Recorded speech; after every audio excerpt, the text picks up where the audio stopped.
नमस्कार साथियों, आइए सुनते हैं मालती जोशी जी की लिखी कहानी किसी को किसी से शिकायत नहीं है।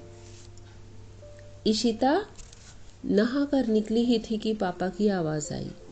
फिर तो मैंने आईने में देखने की भी जहमत नहीं उठाई।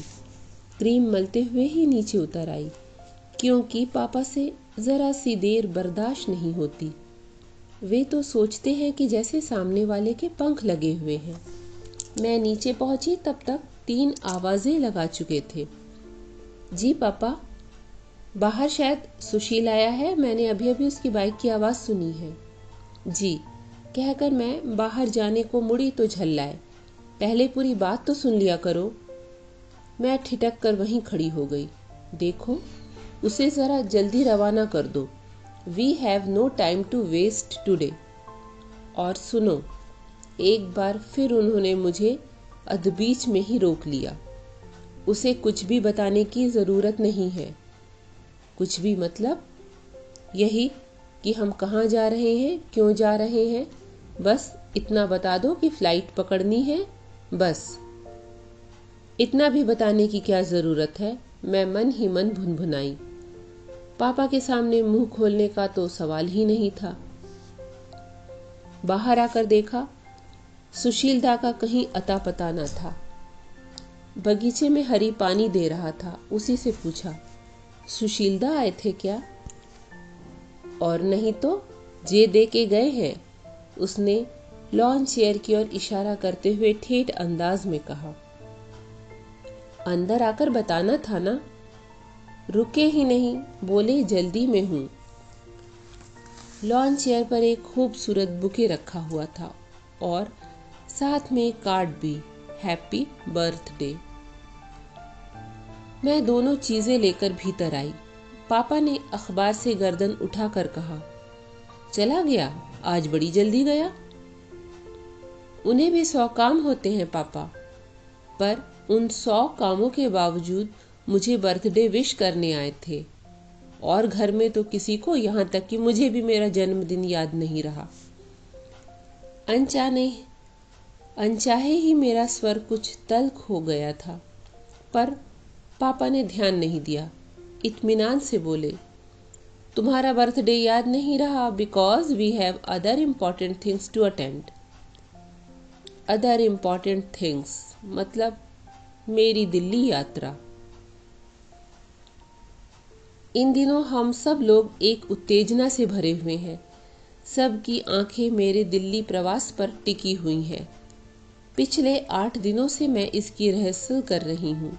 MCA की छात्रा हूँ, कॉन्वेंट स्कूल में पढ़ी हुई हूँ, फिर भी अपने उच्चारणों पर फिर से पॉलिश कर रही हूँ। इसके साथ ही अपने etiquettes, table manners, general knowledge, hair style, dress sense सबका बार बार मुआयना कर रही हूँ। निखिल कहता भी है कि आप लोग क्यों इतना टेंशन ले रहे हैं। अमेरिका वाले अंग्रेज़ों की तरह रिजिड नहीं होते, बहुत लिबरल होते हैं। पर पापा जी के कोर्ट में कोई अपील नहीं चलती। उनका निर्णय अंतिम होता है। वे कोई रिस्क नहीं लेना चाहते। डरते हैं कि ज़रा सी भी गलती हुई तो 7 समंदर पार वाला राजकुमार हाथ से निकल जाएगा, सारी मेहनत अकारत हो जाएगी। दिल्ली जाने का सारा रोमांच और उत्साह वहां पहुंचते ही ठंडा पड़ गया। पता चला कि श्रीमान 15 दिन की छुट्टी में आए हैं और इन 15 दिनों में कम से कम 20 लड़कियां देखने का प्रोग्राम है। रिजल्ट बाद में पता चलेगा। यह भी बताया गया कि यूँ तो प्रस्ताव 50 से ऊपर थे, पर छानबीन करने के बाद संख्या 20 पर आकर ठहर गई है। उन 20 भाग्यशालियों में हमारा भी नाम था। लौटते समय मन बेहद उदास और थका हुआ था। जाते समय मैं जितना चहक रही थी, लौटते समय उतनी ही चुप थी। पापा ने 2-1 बार मेरा मन टटोलने की कोशिश की, पर मेरी बेरुखी देखकर चुप हो गए। वैसे भी हवाई जहाज में चटर-पटर बातें करने का रिवाज नहीं है। अपनी सीट पर सिर टिकाए मैं आंखें बंद करके बैठी रही। कितनी कोशिश की पर संभाव्य वर महोदय का चेहरा आंखों के सामने नहीं आ पा रहा था। वैसे उस चेहरे में कुछ खास था भी नहीं। जो भी ग्लैमर था वह विदेश यात्रा का था। बाकी तो एकदम साधारण सी सूरत शक्ल थी। और सच तो यह है कि ठीक से देखने का मौका भी नहीं मिला। हम लोगों को जो आधा घंटा अलॉट हुआ था उस पर तो उनकी माँ और बहन ने ही कब्जा किया हुआ था। श्रीमान जी मुश्किल से 8-10 मिनट हमारे पास बैठे थे। मैंने 8 दिन तक जी तोड़ मेहनत करके अपने को संवारा था, पर सारी मेहनत मिट्टी हो गई। अपना हुनर दिखाने का कोई मौका ही नहीं मिला। पता नहीं क्यों जेहन में सुशीलदा का चेहरा ही बार बार उभर रहा था। सुशीलदा बड़े भैया के मित्र बनकर इस घर में आए थे, पर कब मेरी जिंदगी में दाखिल हो गए पता ही नहीं चला। मेरी पढ़ाई, मेरे शौक, मेरी बेवकूफियां, मेरा गुस्सा सब वे ही झेलते रहे। बड़े भैया के इतने दोस्त थे पर किसी से मेरी इतनी आत्मीयता नहीं थी। मेरा हर किसी से हंसना बोलना उन्हें पसंद भी नहीं था, पर सुशीलदा के लिए कोई रोक नहीं थी।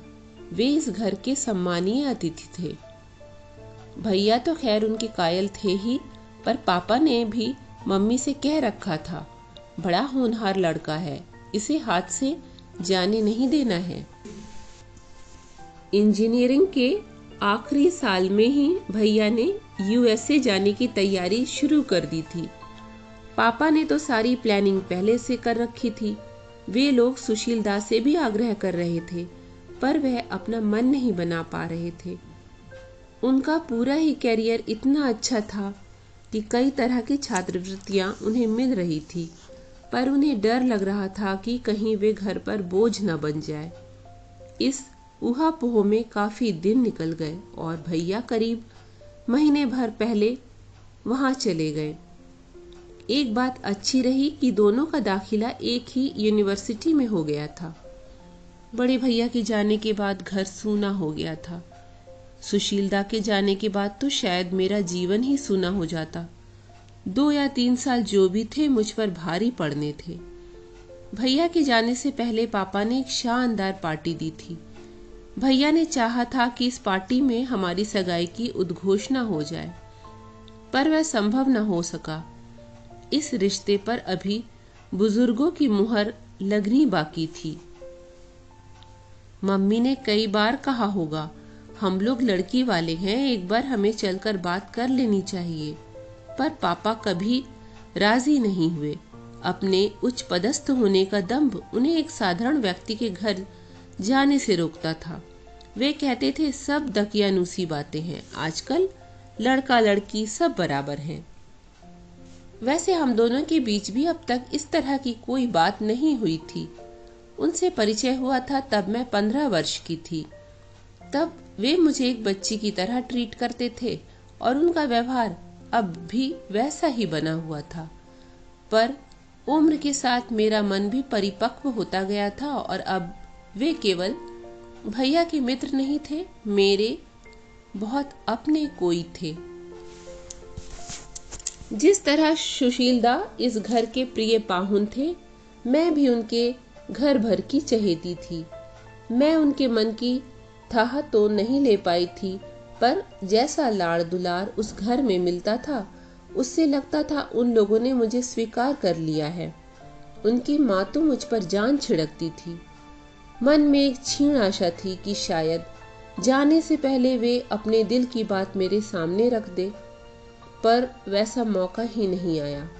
उनके जाने में कुल जमा 8 दिन रह गए थे कि एक हादसा हो गया। उनके पिताजी एकाएक हृदयाघात से चल बसे। खबर सुनते ही हम लोग जैसे हतप्रभ हो गए थे, पर उन लोगों पर तो जैसे वज्रपात ही हो गया था। सुशीलदा की 3 बहनें थी, तीनों विवाहित थी। एक की शादी तो अभी अभी हुई थी। सुशीलदा का कार्यक्रम तय होते ही आनन फानन में उसकी भी तारीख तय कर दी गई थी। वह तो अभी हनीमून से लौटी भी नहीं थी कि यह दुर्घटना हो गई। वह तो दुख से एकदम पागल सी हो गई थी। सारे कार्यक्रम निबट जाने के बाद दोनों बहनें तो 15-20 दिन में लौट गई, पर वह 2 महीने वहीं बनी रही। साय की तरह माँ के साथ बनी रहती, एक बच्चे की तरह उनका ध्यान रखती। पर नई ब्याहुली को वे लोग भी आखिर कितने दिन रोक पाते। एक न एक दिन तो ससुराल भेजना ही था। उसके बाद मैंने कमान संभाल ली। जब भी समय मिलता चली जाती, माँ जी को अपने हाथों से खिलाती, दवा पिलाती, कई बार तो सुलाती भी। मैं चली जाती तो सुशीलता को बाहर जाने का हौसला हो जाता, नहीं तो माँ को अकेले छोड़कर जाने की वे कल्पना भी नहीं कर सकते थे। उनका मसखरापन एकदम गायब हो गया था। वे बेहद गुमसुम हो गए थे। जब इसी तरह 4 महीने खिंच गए तो पापा बेचैन हो उठे। ये सुशील कर क्या रहा है? पूरी टर्म निकली जा रही है, ये कब ज्वाइन करेगा?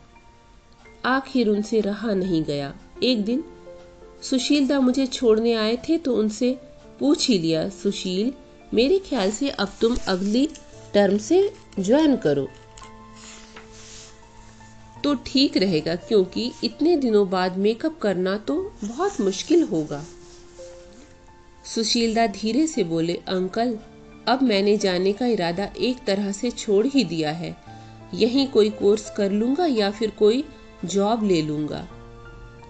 पापा उन्हें देखते ही रह गए। क्यों भाई? This is a suicidal decision. कुछ फाइनेंस वगैरह की प्रॉब्लम हो तो आई कैन अरेंज, लेकिन इस तरह। फाइनेंस की बात नहीं है अंकल, यह व्यवस्था तो बाबूजी पहले ही कर चुके थे।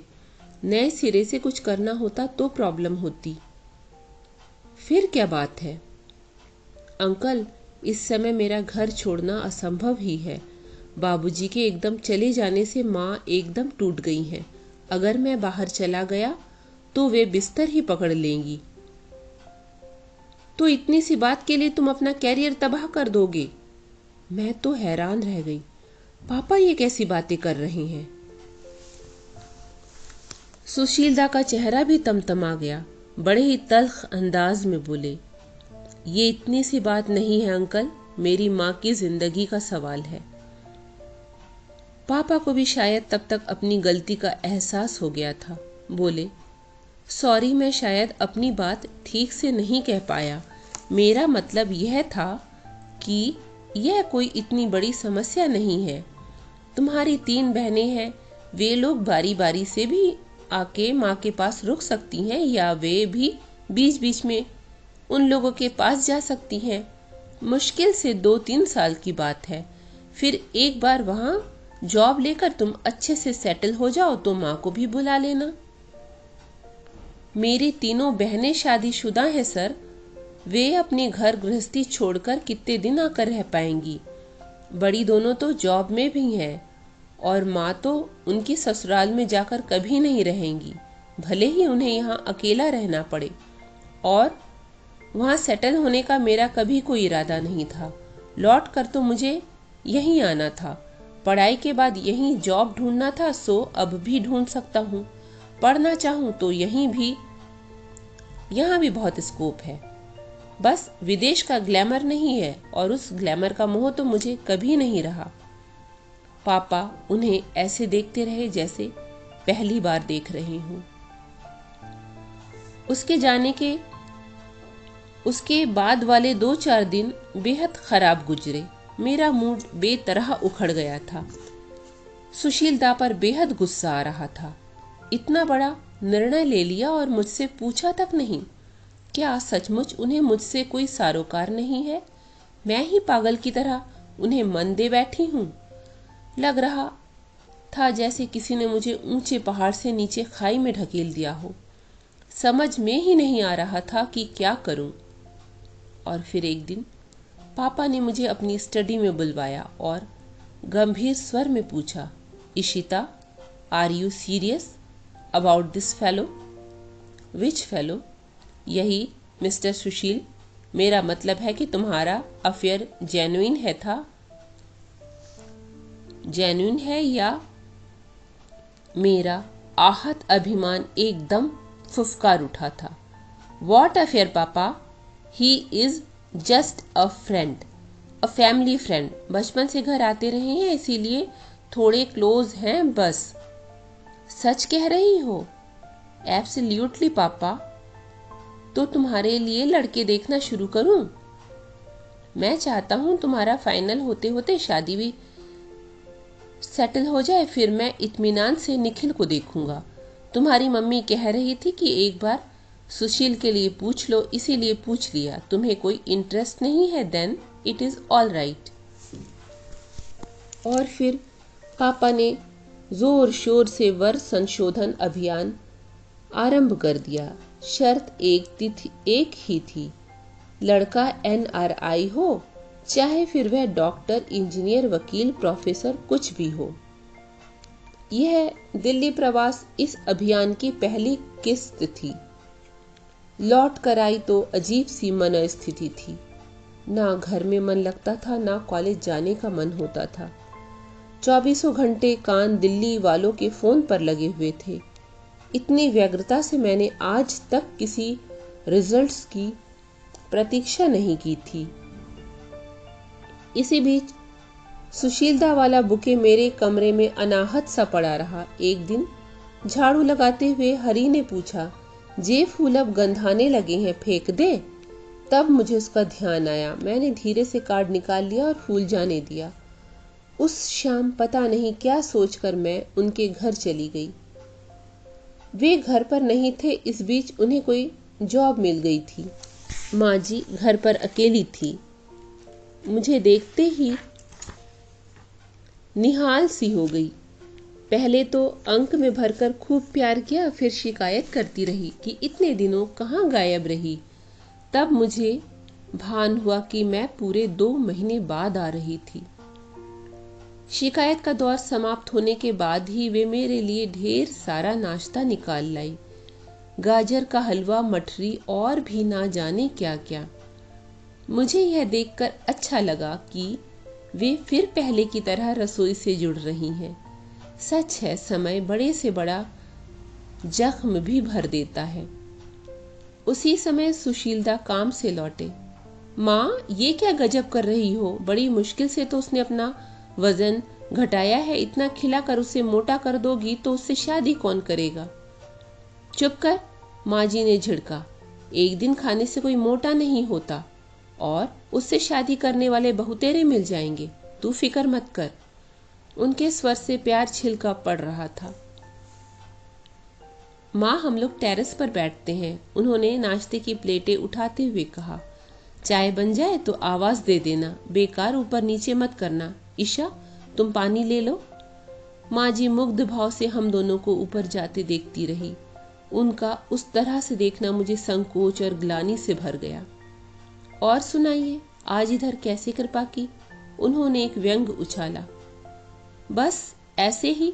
उस दिन आप जन्मदिन की बधाई देने आए थे और रुके भी नहीं। आपका धन्यवाद ड्यू था ना? क्या उस दिन मेरा रुकना ठीक होता? मैं कुछ नहीं बोली। मैं तो हमेशा की तरह बिंदास चला आया था, घंटी भी नहीं बजाई थी। पर्दे की ओर से मैंने अंकल की बात सुन ली थी, फिर रुकना बेमानी लगा। दरअसल हम लोग जरा जल्दी में थे, फ्लाइट पकड़नी थी। यह बात मुझसे कही जाती तो मैं बुरा थोड़े ही मानता। पापा इस बात को पब्लिक नहीं करना चाहते थे, मैं बोली। मुझसे कहने से बात पब्लिक हो जाती है? अब तो यह पूछने में भी डर लगेगा कि उस दिन कहाँ जा रही थी। आपसे क्या छिपाना है, दिल्ली का एक प्रपोजल था, उसी सिलसिले में जा रहे थे।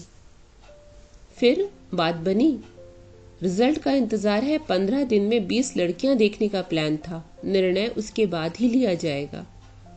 ईशा, तुम्हें ये सब अपमानजनक नहीं लगता? और उपाय भी क्या है? कुछ पाने के लिए कुछ खोना भी पड़ता है। अपना आत्मसम्मान भी, अस्मिता भी। हाँ, आत्मसम्मान भी। सपना जितना बड़ा होता है, कीमत भी उतनी ही बड़ी चुकानी पड़ती है, मैं बोली। और मैं सोचता था कि तुम्हारा सपना मैं हूं। कितना बेवकूफ था मैं। बाप रे, इस आदमी का अहं तो आकाश छूने लगा है। यह तो नहीं कहते बना कि ईशा तुम मेरा सपना हो, खुद मेरा सपना बनने को बेताब है। आप भी मेरा सपना हो सकते थे सुशीलदा, पर क्या करूं, आपने तो आकाश में उड़ना छोड़कर जमीन पर रेंगना शुरू कर दिया है। ईशा, क्या तुम्हारे लिए मेरा यूएसए जाना इतना महत्वपूर्ण था? मेरा अपना वजूद कुछ नहीं, तुम्हारे लिए अमेरिका ही सब कुछ है। मान लो यह निर्णय मैं शादी के बाद लेता तो क्या तुम मुझे छोड़ देती? शादी और तुमसे? मैंने कहा और अधखाई प्लेट यूं ही छोड़कर दन दनाती हुई नीचे उतर आई। चाय का कप हाथ में लिए माँ जी रसोई से बाहर निकल रही थी। वे मुझे आवाज देती इससे पहले मैं बाहर निकल गई। इसके बाद महीनों हमारी मुलाकात नहीं हुई। ना वे इधर आए, ना मैंने उनके घर का रुख किया। इस बीच हमारा खोजी अभियान जोरों पर था। स्वीकृति और अस्वीकृति का दौर चल रहा था। कुछ पात्र मुझे नहीं जचते थे, कुछ को मैं पसंद नहीं आती थी, तो कुछ को पापा रिजेक्ट कर देते थे। बड़ी मुश्किल से एक जगह सबकी सहमति से बात तय हुई। बड़े भैया की छुट्टी आदि की सुविधा देखकर तारीख तय करने की सोच ही रहे थे कि एक अंधड़ सा आया। 11 सितंबर का प्रलय आया और उसके बाद मंदी का एक दौर चला। सैकड़ों इंजीनियर बेरंग वापस भेज दिए गए। मेरे दुर्भाग्य से इन साहब का नाम भी उस सूची में था। वैसे यहाँ आते ही उन्हें चेन्नई में अच्छी नौकरी मिल गई, पर अगर यहाँ वालों से ही करनी थी तो सुशीलदा क्या बुरे थे। हम लोगों ने वह रिश्ता खारिज ही कर दिया। इस रिश्ते के खारिज होने के बाद से घर में एक मायूसी सी छा गई थी। मुझे तो यह सोचकर ऊब हो रही थी कि सब कुछ अब फिर नए सिरे से शुरू करना होगा। पापा का उत्साह भी कुछ ठंडा पड़ गया था।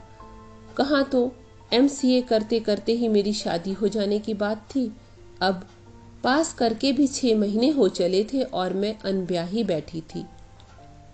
वक्त काटने के लिए मैंने इन दिनों एक कंप्यूटर क्लास में पढ़ाना शुरू कर दिया था। एक दिन शाम को वहां से लौटी तो ड्राइंग रूम में पाँव देते ही चौंक पड़ी। सुशीलदा की दोनों बहनें वहां बैठी थी। मेरी विस्मित मुद्रा देखकर पापा ने बताया, शुभा विभा सुशील की शादी का निमंत्रण देने आई हैं। अरे वाह, कब है, कहाँ है? मैंने अपने को यथाशक्ति सहज रखते हुए कहा। जयपुर में इसी 16 को, शुभा दी ने बताया। रिसेप्शन में तो खैर सभी को आना है, पर तुम्हें और निखिल को बारात में भी चलना होगा, विभा दी ने जताया। लड़की मेरा मतलब है हमारी नई भाभी क्या करती हैं? कुछ नहीं, एमए किया हुआ है, उसे घरेलू लड़की ही चाहिए थी। कहता है बुढ़ापे में माँ को आराम देना चाहता हूँ। कैरियर माइंडेड लड़कियां घर की ओर ध्यान नहीं दे पाती हैं। उन लोगों को गेट तक छोड़कर मैं भीतर आई तो मम्मी बड़बड़ा रही थी, इतना अच्छा लड़का था, सिर्फ आप लोगों की जिद के कारण हाथ से निकल गया। पहली फुर्सत में मैंने उनका मोबाइल मिलाया। सुशीलदा, आपने तो हमें शॉक ट्रीटमेंट ही दे दी। No doubt it was pleasant but it was a surprise. तुमने क्या सोचा था मैं देवदास बन जाऊंगा? अरे क्या बात कर रहे हैं? वही तो, देखो तुमने अपना सपना सहेजा, मैंने अपना। तुम अपने माँ बाप का दिल नहीं तोड़ सकी, मैं भी अपनी माँ को दुखी नहीं कर सकता। हिसाब बराबर हो गया। अब किसी को किसी से शिकायत क्यों हो? Let us part as friends. और उपाय ही क्या था। ये थी कहानी किसी को किसी से शिकायत नहीं है की प्रस्तुति। अगर पसंद आई हो तो लाइक कर दीजिएगा। चैनल पर नए हो अगर तो सब्सक्राइब कर लीजिएगा। धन्यवाद।